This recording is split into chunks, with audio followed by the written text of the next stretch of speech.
Bradesco. Entre nós, você vem primeiro. Olá, boa noite. Boa noite. Começou hoje no Rio de Janeiro a cúpula do G20. O grupo reúne as maiores economias do mundo, além da União Europeia e a União Africana. Os líderes chegaram a um acordo e o texto da declaração final foi aprovado. O documento reforça as prioridades da presidência brasileira no G20. O combate à fome e à pobreza, o enfrentamento das mudanças climáticas e a reforma das instituições de governança, como a ONU. Daqui a pouco, outros detalhes. A chegada dos representantes dos países demonstrou o prestígio do governo brasileiro em mobilizar os maiores líderes do planeta.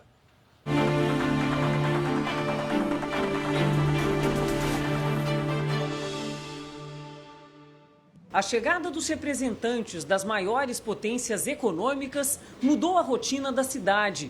Áreas restritas e monitoradas, segurança reforçada por militares das Forças Armadas. Longas filas se formavam para a revista nos locais de acesso. O presidente Lula recebeu os convidados no Museu de Arte Moderna, na zona portuária do Rio. Juntos, eles representam 85% do PIB mundial e 2/3 da população do planeta. Na chegada, muitos abraços e sorrisos. Foi assim com o presidente da França, Emmanuel Macron, e também com o presidente dos Estados Unidos, Joe Biden. Já a recepção do presidente da Argentina, Javier Milei, foi um pouco mais formal. Um aperto de mão, sem sorrisos. O russo Vladimir Putin, com mandado de prisão internacional por causa da invasão da Ucrânia, foi o único presidente que integra o grupo e que não compareceu à conferência. Enviou Sergei Lavrov, ministro de Relações Exteriores, que tem representado Putin pelo mundo. Outra presença de destaque é a da China, que trouxe a maior delegação, com mais de 1.000 pessoas, lideradas pelo presidente Xi Jinping. No acesso ao MAN, o presidente Joe Biden foi o único que não subiu a longa rampa.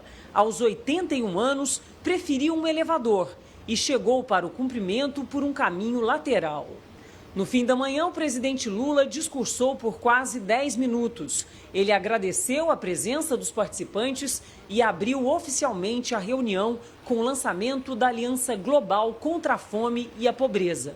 Meus agradecimentos a todos envolvidos na concepção e no funcionamento dessa iniciativa.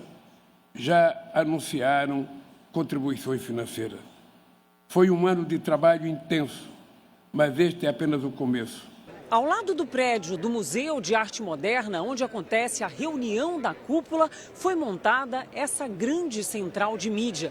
As decisões e acordos firmados no G20 são divulgados e noticiados por vários tipos de mídia para países de todos os continentes. Cerca de 2.500 jornalistas foram credenciados para o evento, considerado o principal fórum de cooperação internacional.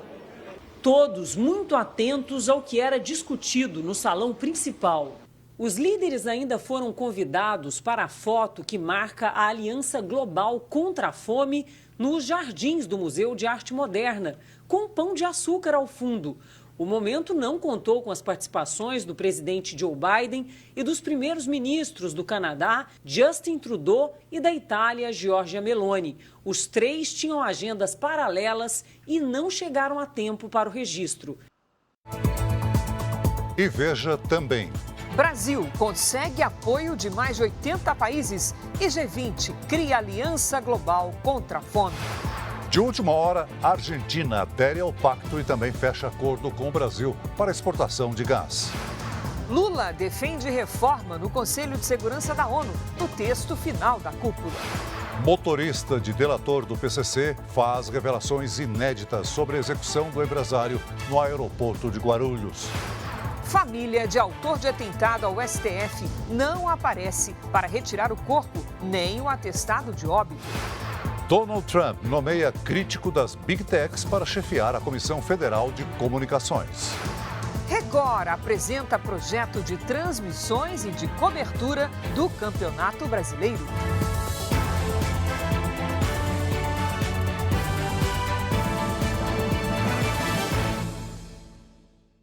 Oferecimento: Cartão Bradesco. Tenha 4 pontos por dólar gasto.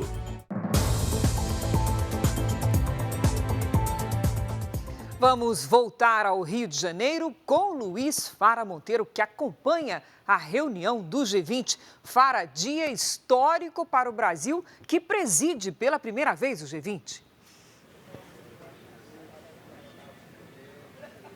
E um grande acontecimento para a geopolítica mundial. Cris, boa noite a você, ao Celso e a todos que acompanham o Jornal da Record esta noite. O presidente Luiz Inácio Lula da Silva e a primeira-dama Janja da Silva oferecem um jantar esta noite aos chefes de Estado e governo presentes aqui no Museu de Arte Moderna, onde aconteceram as reuniões do G20, grupo formado pelas 19 maiores economias do mundo, além da União Africana e da União Europeia. O presidente dos Estados Unidos, Joe Biden, que se retirou do evento no meio da tarde, foi ao hotel descansar, já está de volta e também participa desse evento agora à noite aqui no Museu de Arte Moderna. O presidente Lula comandou hoje as discussões do G20. O chefe de Estado brasileiro pediu mais responsabilidade aos países ricos e criticou o atual modelo de governança dos organismos internacionais. Lula cumprimentou todos os chefes de Estado que chegaram ao Museu de Arte Moderna do Rio de Janeiro para participar da cúpula das maiores economias do mundo. O presidente brasileiro abriu o evento lançando a Aliança Global contra a Fome e a Pobreza, com 82 países signatários. No discurso de abertura, ele criticou o investimento em guerras em detrimento de políticas sociais. Disse que o mundo está pior e chamou outras potências para assumirem a responsabilidade. É muito importante o que vamos discutir aqui e eu tenho certeza que se nós assumirmos a responsabilidade com esses assuntos da fome e da pobreza, nós poderemos ter sucesso em pouco tempo.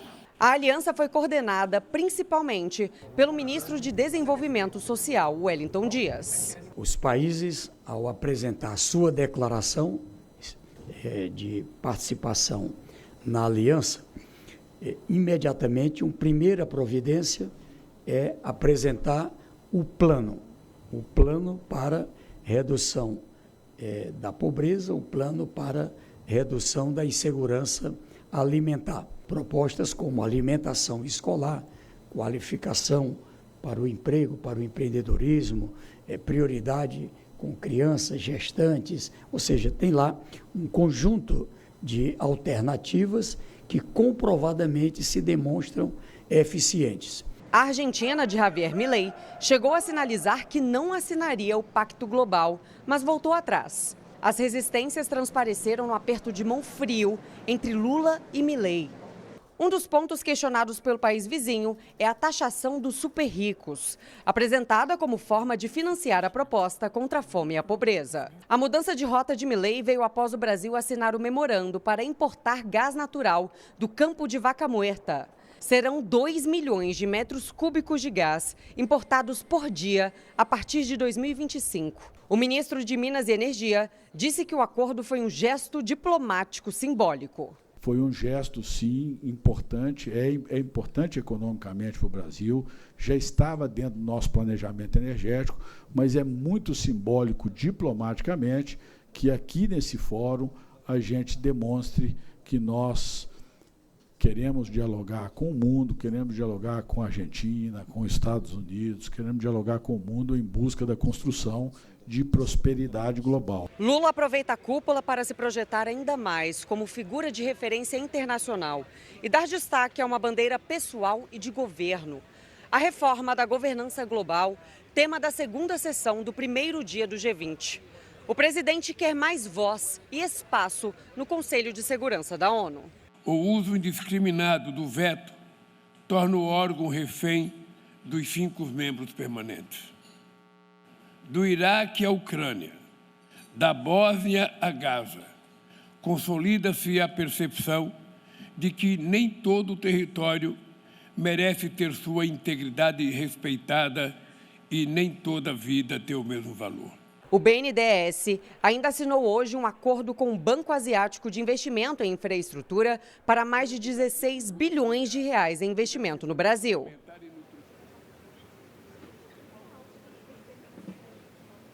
Nós voltamos daqui a pouco direto do Rio de Janeiro com novas informações sobre a reunião do G20. Cris e Celso. Até já, Fara. O corpo do autor do atentado a bombas na Praça dos Três Poderes foi liberado para sepultamento. Até o momento, nenhum familiar apareceu para a retirada do corpo e nem para buscar o atestado de óbito. Segundo o laudo da Polícia Federal, Francisco sofreu traumatismo crânioencefálico e queimaduras graves no rosto por causa da explosão da bomba. A Polícia Federal já encaminhou ao Supremo Tribunal Federal pedido para quebra de sigilos de Francisco Vanderlei Luiz. Agora a PF aguarda a autorização do Supremo para acessar o conteúdo do celular dele. A Procuradoria-Geral da República já se manifestou de forma favorável à quebra dos sigilos. Com as informações, a Polícia Federal vai saber com quem Francisco mantinha contato e tentará identificar possíveis cúmplices no atentado. Por enquanto, os agentes analisam os dados abertos do aparelho, que não dependem de autorização judicial. O conteúdo pode ser usado nas investigações. Hoje à tarde, a dona do imóvel onde Francisco morava, em Ceilândia, no Distrito Federal, prestou depoimento à Polícia Federal. Na saída, ela afirmou que Francisco parecia ser um homem calmo. Sempre tranquilo, sempre tranquilo. A primeira vez que ele veio, ele falou que veio à procura do emprego, né? Disse que veio a procurar um emprego, mas sempre tranquilo. A ex-mulher de Francisco foi transferida para um hospital de referência de atendimento de pacientes com queimaduras. Daiane Dias sofreu graves lesões durante um incêndio que destruiu a casa do ex-marido ontem de manhã em Rio do Sul, Santa Catarina. A polícia investiga se ela colocou fogo na residência. A semana começa com calor e pancadas de chuva. Hoje a previsão do tempo é com a Giovana Arizardo. Oi, Giovana, boa noite. Quais são os destaques da semana? Sol no sudeste e no nordeste até quarta-feira. E chuva nas demais regiões. Cris, boa noite para você. Boa noite, Celso. E boa noite para você de casa. O Instituto Nacional de Meteorologia emitiu um alerta de chuvas intensas para mais de 1.800 municípios. As capitais Curitiba, Cuiabá e Palmas entram na rota da chuva pesada. A terça-feira vai ser abafada. Junto com as pancadas de chuva, vem raios e trovoadas. As máximas ficam entre 25 e 32 graus. Na capital fluminense, onde acontece a reunião de líderes do G20, tempo firme e quente amanhã e quarta-feira. Faz até 33 graus. Na quinta, volta a chover forte, mas não refresca, máxima de 28. A semana começou ensolarada em praticamente todo o país. Pelas imagens de satélite, agora há poucas nuvens carregadas. Amanhã, os ventos úmidos e quentes formam as instabilidades nas regiões norte e centro-oeste. Na região sul, uma frente fria avança e pode provocar chuva forte, com risco para alagamentos e deslizamentos. Os termômetros não sobem muito em Porto Alegre, máxima de 22. Em São Paulo, faz 31. Em Brasília, 28. Em Teresina, 37. E em Manaus, 29 graus. Hora de atender o seu pedido aqui no Jornal da Record. O Lucas é de Cruzeiro, interior de São Paulo. Bem-vindo, Lucas. Até quarta-feira, a previsão é de muito sol e calor no Vale do Paraíba. Máximas entre 30 e 32 graus. Na quinta, o tempo muda, faz 26 graus depois do temporal. A Lúcia é de Senador Canedo, Goiás. Bem-vinda, Lúcia. Atenção, canedenses. A previsão é de tempo abafado e chuva. A maior quantidade de água deve cair amanhã. Faz até 26 graus. A partir de quarta, chuva rápida no fim da tarde. As máximas chegam aos 27 graus. Faça o seu pedido pelas redes sociais. Coloque o nome de uma cidade e a hashtag você no JR. Cris, Celso. Obrigada, Giovana. Ainda hoje, reforma do Conselho de Segurança da ONU tem apoio do secretário-geral das Nações Unidas. Mais de 100 foguetes são lançados do Líbano contra Israel. Pelo menos uma pessoa morreu e 10 ficaram feridas.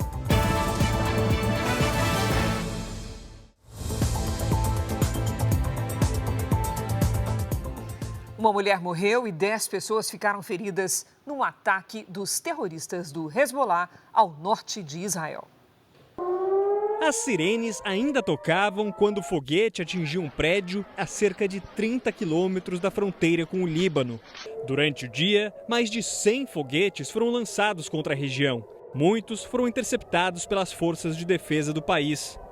No centro de Israel, houve um outro bombardeio do grupo terrorista Hezbollah. Ao menos 5 pessoas ficaram feridas por estilhaços. No domingo, o chefe de imprensa do grupo terrorista, Mohamed Afif, foi morto em uma ofensiva do exército israelense no Líbano. O Hezbollah já teria concordado em estabelecer uma trégua, mesmo que não haja um cessar-fogo na faixa de Gaza, segundo a imprensa internacional. Agora, o principal entrave para o acordo seria uma demanda de Israel de que seu exército possa atuar no Líbano caso entenda que os terroristas estão se armando novamente.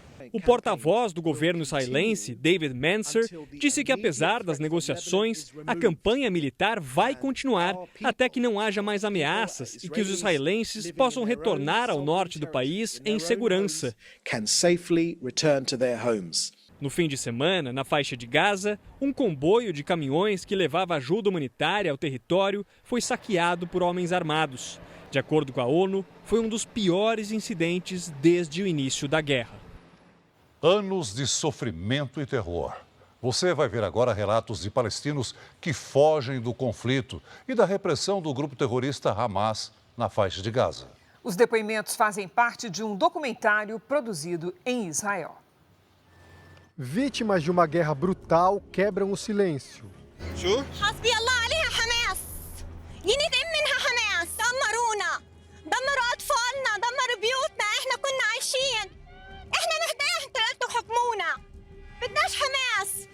Acompanhada das tropas israelenses, a equipe de gravação vê de perto a saída de famílias moradoras de Jabalia, o maior campo de refugiados da região. São homens, mulheres, idosos e até crianças que encontram coragem para criticar o inimigo. Hamas. Hamas قتلوكم؟ Hamas اللي قتلتنا. Hamas اللي صوبتني وقتلتنا. Hamas. Para especialistas, o Hamas não age mais como um grupo político para proteger a população de Gaza. O Hamas está cada dia mais perdendo a sua legitimidade, né? O Hamas começa a sua história como um partido político. Ele se transformou num grupo terrorista, não só de terrorismo internacional, mas também de terrorismo doméstico, na medida em que as suas pessoas, as pessoas que ele diz defender, na verdade ele não defende. O documentário mostra uma população civil revoltada por ter sido arrastada para um conflito que trouxe destruição, morte e fome. A faixa de Gaza é governada pelos terroristas do Hamas há mais de 2 décadas. Em outubro do ano passado, o grupo invadiu e atacou Israel. 1.200 pessoas foram mortas e mais de 200 israelenses sequestrados e levados para Gaza. No mesmo dia, o premier israelense Benjamin Netanyahu declarou guerra contra o Hamas. Segundo a ONU, o número de palestinos deslocados pode chegar a 2.400.000. O repórter israelense quer saber o que essas pessoas pensam dos ataques de 7 de outubro.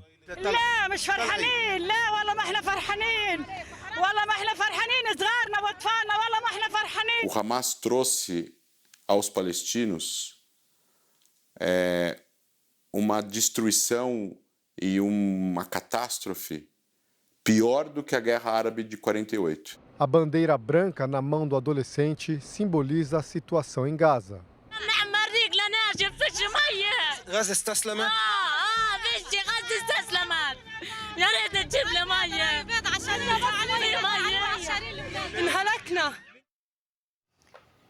A imprensa britânica divulgou hoje que o Palácio de Windsor foi invadido por ladrões enquanto a família real dormia.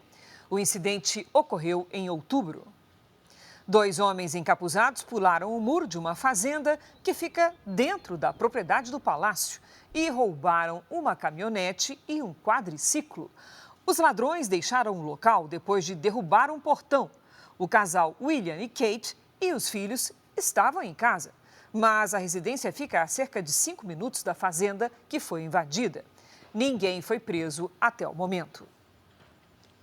Na Alemanha, quem deseja ter cãozinho precisa preparar o bolso. Além dos gastos com alimentação e veterinário, o tutor também precisa pagar imposto, Cris. Pois é, no ano passado o país teve uma arrecadação recorde com essa tributação. Com mais de 10 milhões de cachorros, a Alemanha está entre os 10 países com as maiores populações caninas. Para ter a companhia de um cãozinho, é preciso pagar um imposto anual ao governo. Cada cidade define o valor. Em Berlim, por exemplo, são 120 euros ou R$ 740. O imposto sobe para 180 euros, mais de R$ 1.100, se forem 2 cães. Se o animal estiver na lista de raças perigosas, como o Bull Terrier ou o Mastim napolitano, a taxa pode chegar a mais de R$ 3.700. No último ano, a Alemanha arrecadou o valor recorde de 421 milhões de euros, o equivalente a mais de 2,5 bilhões de reais. A arrecadação aumenta a cada ano e, segundo o governo alemão, o imposto tem como objetivo manter as cidades limpas e garantir o bem-estar dos animais. Já para quem prefere os gatos, uma boa notícia: não há imposto para quem tem um felino como pet em casa. Veja a seguir. Corpo de idosa baleada durante perseguição policial vai ser enterrado amanhã em São Paulo. A Aliança Global contra a Pobreza e a Fome é lançada no Rio de Janeiro com o apoio de mais de 140 países e organizações internacionais. Nos Estados Unidos, Donald Trump nomeia crítico das Big Techs para chefiar a Comissão Federal de Comunicações.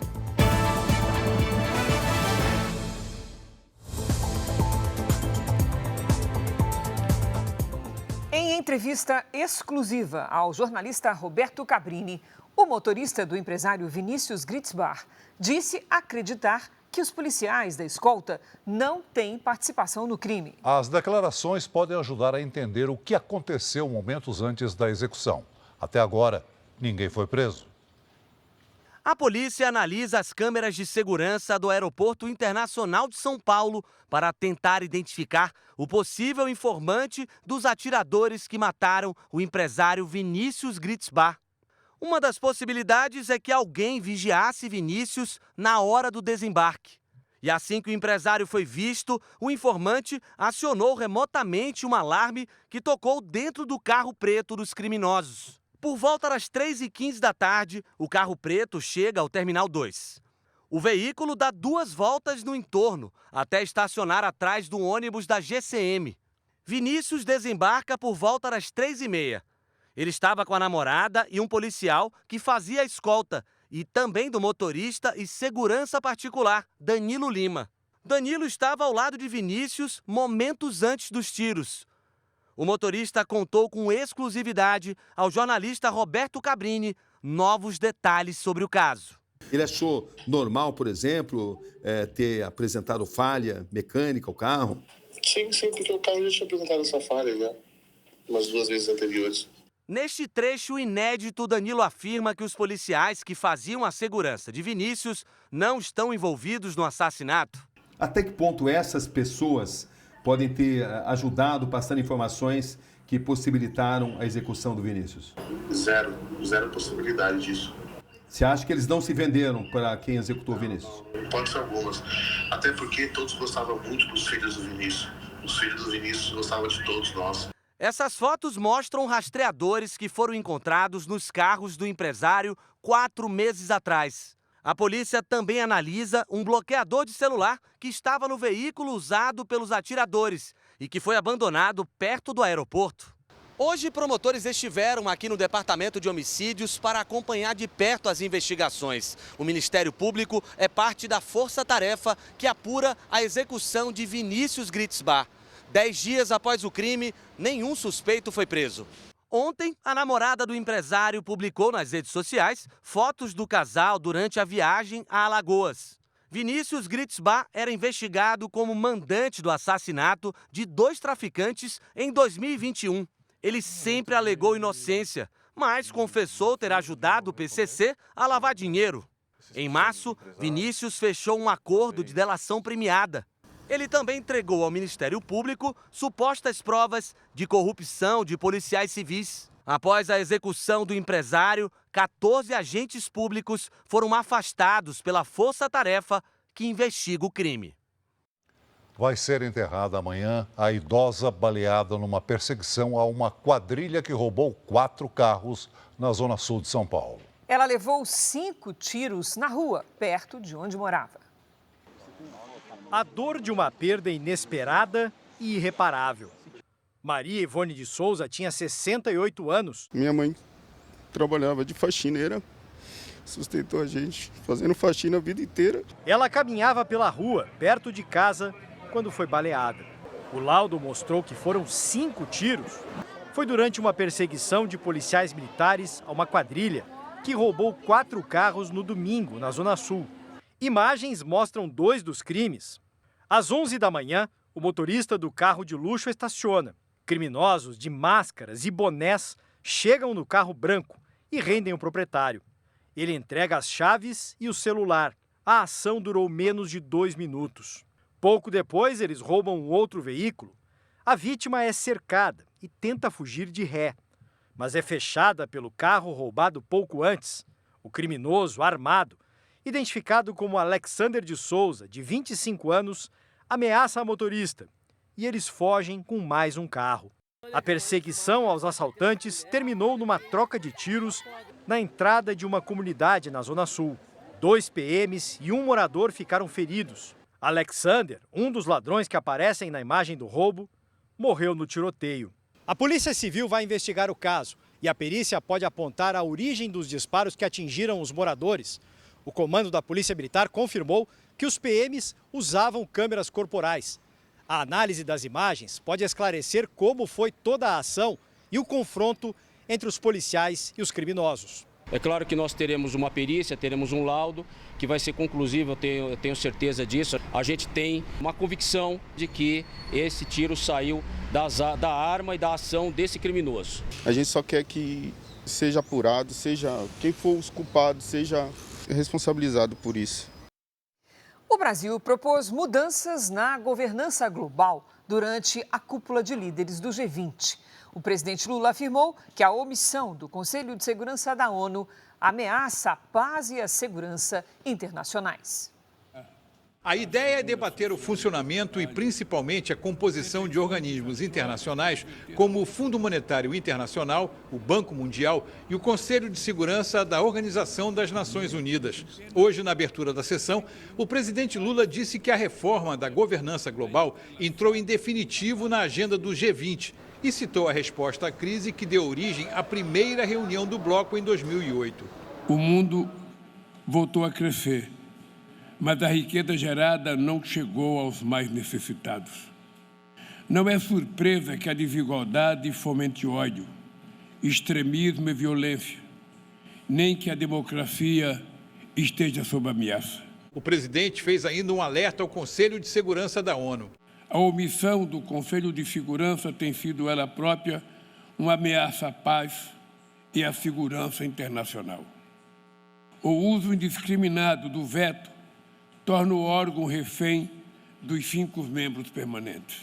A ONU foi fundada em 24 de outubro de 1945, quando representantes de 50 países se reuniram para redigir a Carta das Nações Unidas após o término da Segunda Guerra Mundial.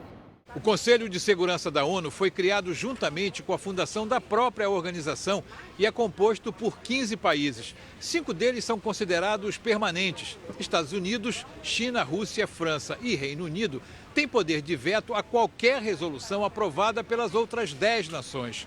Reformular o Conselho significa melhorar a representatividade e a diversidade dos integrantes, uma ideia que até o secretário-geral da ONU apoia. Ontem, Antônio Guterres argumentou que é preciso que outros países tenham assento permanente. Há 3 países europeus que são membros permanentes do Conselho de Segurança, não há nenhum país africano, não há nenhum país latino-americano. E tem um problema de legitimidade, porque não representa a realidade dos nossos tempos. Hoje, a porta-voz do Departamento de Estado americano, Amanda Robertson, reconheceu que as mudanças são importantes. Os Estados Unidos estão tomando passos para fazer essas instituições mais inclusivas. Por exemplo, a gente falou a favor da inclusão da União Africana ao G20, porque entendemos que a África, sendo um continente grande, com população grande, então é preciso incluir a África para abordar os maiores desafios de hoje. No fim do discurso de abertura, o presidente Lula citou um poema do brasileiro Carlos Drummond de Andrade para defender as transformações. Em 1940, o poeta brasileiro Carlos Drummond de Andrade escreveu um poema chamado Congresso Internacional do Medo, que traduzia o sentimento prevalente em meio à Segunda Guerra Mundial. Para evitar que o título desse poema volte a descrever a governança global, não podemos deixar que o medo de dialogar triunfe. Daqui a pouco a gente volta com as informações da adesão dos países à Aliança Global de Combate à Fome. O Senado concluiu nesta segunda-feira a votação do projeto que cria regras de transparência para as emendas parlamentares. Nós vamos a Brasília conversar com Tiago Nolasco. Nolasco, boa noite. Quais as principais mudanças do texto, hein? Oi, Celso. Boa noite para você, para a Cris e para todos. Os senadores decidiram, por 47 votos a 14, retirar da proposta a expressão bloqueio. Isso significa que o governo não poderá bloquear o pagamento das emendas parlamentares, mesmo que a arrecadação do país não atingir o que foi previsto inicialmente. Para suspender o pagamento, o governo terá que fazer um contingenciamento proporcional de recursos de ministérios e de emendas. Essa foi uma derrota para o Palácio do Planalto, que queria manter a possibilidade de bloqueio na proposta. Outra alteração aprovada pelos senadores foi retirada do trecho que obrigava que pelo menos 50% das emendas de bancada fossem destinadas para a área da saúde. A proposta sofreu alterações e agora terá que ser aprovada novamente pela Câmara dos Deputados antes de seguir para a sanção do presidente Lula. Celso e Cris, é com vocês. Obrigado, Tiago. Veja a seguir, FAB monta gabinete para monitorar o espaço aéreo do Rio de Janeiro durante o G20. Presidentes da Liga Forte União se reúnem na Record. A emissora vai transmitir 38 jogos do Campeonato Brasileiro no ano que vem.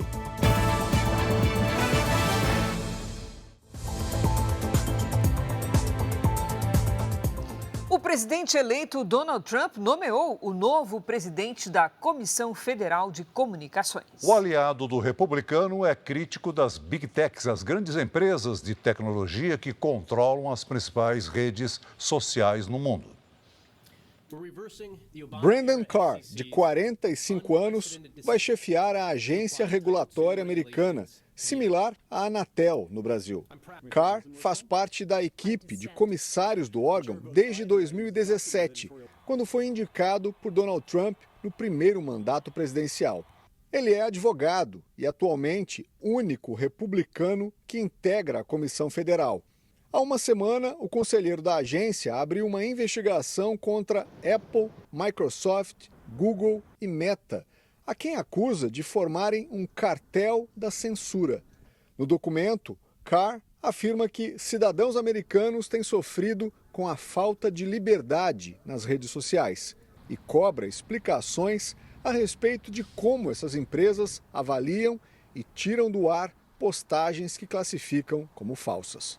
Donald Trump segue aqui na Flórida, enquanto avalia nomes para a área econômica dos Estados Unidos.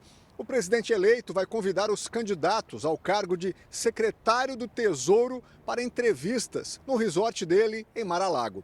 Kevin Warsh, ex-chefe do Banco Central americano, e Mark Rowan, bilionário com raízes na Bolsa de Valores, são os principais cotados. Enquanto o candidato republicano não assume, nenhuma outra pauta tem tido tanto destaque aqui nos Estados Unidos quanto a imigração. Hoje, Trump confirmou pelas redes sociais que vai declarar emergência nacional para usar recursos militares em um programa de deportação em massa. A medida garante que o presidente possa empenhar valores além do orçamento aprovado pelo Congresso americano. Voltamos a falar da cúpula do G20. O Brasil conseguiu garantir hoje que todos os países e organizações que participam do encontro, no Rio de Janeiro, aprovassem uma aliança para acabar com a fome e a pobreza no mundo. A fome foi o tema principal do discurso do presidente Lula no primeiro dia do G20. Ele criticou o alto investimento dos países em conflitos armados, em vez de financiar ações humanitárias. Em um mundo que produz quase 6 bilhões de toneladas de alimentos por ano, isso é inadmissível. Em um mundo cujos gastos militares chegam a 2 trilhões e 400 bilhões de dólares, isso é inaceitável. Em negociações há um ano, um dos principais objetivos do Brasil como presidente da conferência foi cumprido: o lançamento da Aliança Global contra a Fome. A aliança nasce no G20, mas seu destino é global. Que esta cúpula seja marcada pela coragem de agir. Por isso, quero declarar oficialmente lançada a Aliança Global contra a Fome e a Pobreza. Apenas a Argentina chegou ao evento sem aderir ao programa. O posicionamento do presidente argentino Javier Milei era visto como um obstáculo. Mas após o primeiro encontro dos líderes, Milei voltou atrás e assinou a adesão formal à iniciativa brasileira. Ao todo, 148 membros, entre países e organizações internacionais, fundaram a Aliança Global contra a Pobreza. O objetivo é garantir recursos para promover políticas públicas que acabem com a fome no mundo. O número de integrantes do programa e o valor total dos investimentos ainda podem aumentar, já que a lista de adesão segue aberta. A criação da Aliança Global de Combate à Fome, a participação, desta maneira entusiasmada das grandes potências mundiais e de dezenas de países que vão se somando, nos dão a garantia de que esta ação sai daqui com um cronograma, com objetivos, com investimentos, e é uma das grandes marcas da presença do Brasil no G20. O acordo, que já recebeu um aporte de 25 bilhões de dólares do Banco Interamericano de Desenvolvimento, estabeleceu metas como alcançar 500 milhões de pessoas com programas de transferência de renda em países de baixa e média renda até 2030. Atender 150 milhões de crianças com refeições escolares de qualidade em países com pobreza infantil e fome endêmicas. Arrecadar bilhões em crédito e doações por meio de bancos de desenvolvimento. As atividades da Aliança Global começam no ano que vem e seguem até 2030. O ministro do Desenvolvimento e Assistência Social, Wellington Dias, vai representar o Brasil no Conselho. Tenho consciência que estou representando a minha região, e ao mesmo tempo é uma pauta, da qual o Brasil realmente tem uma experiência, mas tem muito que aprender com outros países. A FAB, a Força Aérea Brasileira, montou um gabinete para monitorar o espaço aéreo do Rio durante o encontro do G20, para garantir a segurança das autoridades internacionais reunidas na cidade. Uma força-tarefa foi montada exclusivamente para garantir a segurança aérea das delegações de 40 países e 15 órgãos internacionais. A sala mestre, montada dentro do Departamento de Controle do Espaço Aéreo das Forças Armadas, tem agentes da Agência Nacional de Aviação Civil, Polícia Militar, Defesa Civil, Ministério das Relações Exteriores e de outras forças de segurança. Um planejamento que durou o ano todo. Aqui na sala, a Força-Tarefa monitora o espaço aéreo do Rio de forma muito detalhada para garantir a segurança das principais lideranças mundiais que neste momento estão todas reunidas lá no G20. Esse painel ali atrás mostra a região onde a aviação está totalmente proibida. É uma área de mais de 200 quilômetros quadrados a partir do Museu de Arte Moderna, onde a cúpula acontece. Que a gente tem vários especialistas, eles interagem com todos os órgãos de controle que nós temos pelo Brasil, ajeitando fluxo, recebendo informações de pedido de segurança, por exemplo, tomando as providências em coordenação com todos esses órgãos que nós temos espalhado pelo Brasil. A Polícia Federal também montou uma sala de monitoramento antidrones. Esses equipamentos estão proibidos de sobrevoar a região portuária do Rio num raio de 8 quilômetros. Nós vamos ao vivo com o Luiz Fara Monteiro, que tem os detalhes da declaração dos países do G20. O documento foi divulgado agora há pouco, não, Fara?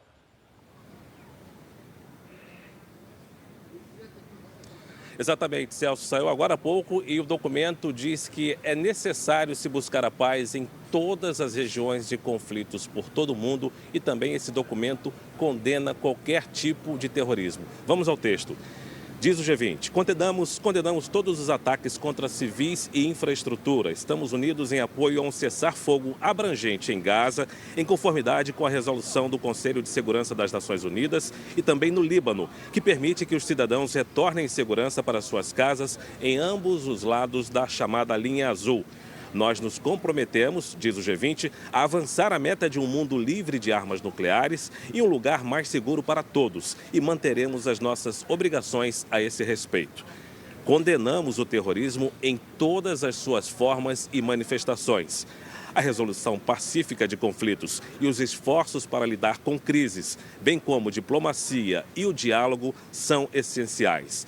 Dizem ainda os líderes do G20. Somente com paz alcançaremos sustentabilidade e prosperidade.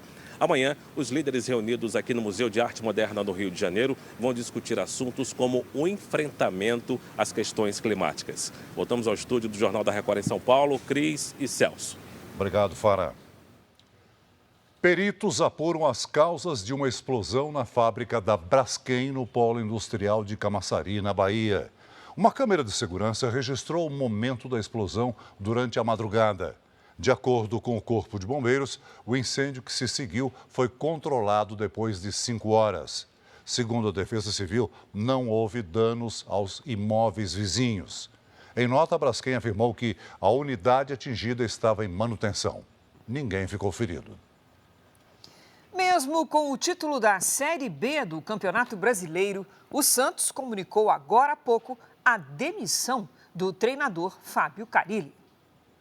Segundo o clube, a saída foi em comum acordo. O treinador sofria pressão externa e foi vaiado em diversos jogos pela torcida. Carille assumiu o Santos no final do ano passado. Conquistou um vice-campeonato paulista e o acesso à primeira divisão do futebol brasileiro. O Santos não informou quem vai comandar a equipe no próximo domingo contra o Sport. O Supremo Tribunal Federal tem 5 votos contra 1 pela manutenção da prisão do ex-jogador Robinho por participar de um estupro coletivo na Itália. A última a votar foi a ministra Carmen Lúcia. Além dela, consideraram a prisão necessária os ministros Luiz Fux, que é o relator, Edson Fachin, Luiz Roberto Barroso e Cristiano Zanin. O único que defendeu a libertação de Robinho no plenário virtual do STF foi o ministro Gilmar Mendes. Faltam os votos de 5 ministros. O julgamento vai até o dia 26 de novembro.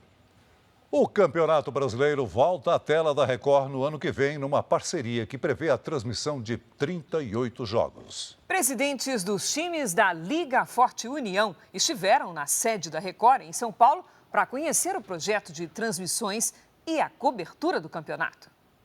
No Teatro da Record, um dia dedicado ao futebol. Luzes direcionadas para os dirigentes que fazem o futebol brasileiro brilhar. Os presidentes dos clubes da Liga Forte União se reuniram para conhecer o projeto da Record para os próximos 3 anos do futebol brasileiro. Atenção, atenção! O futebol está chegando na tela da Record.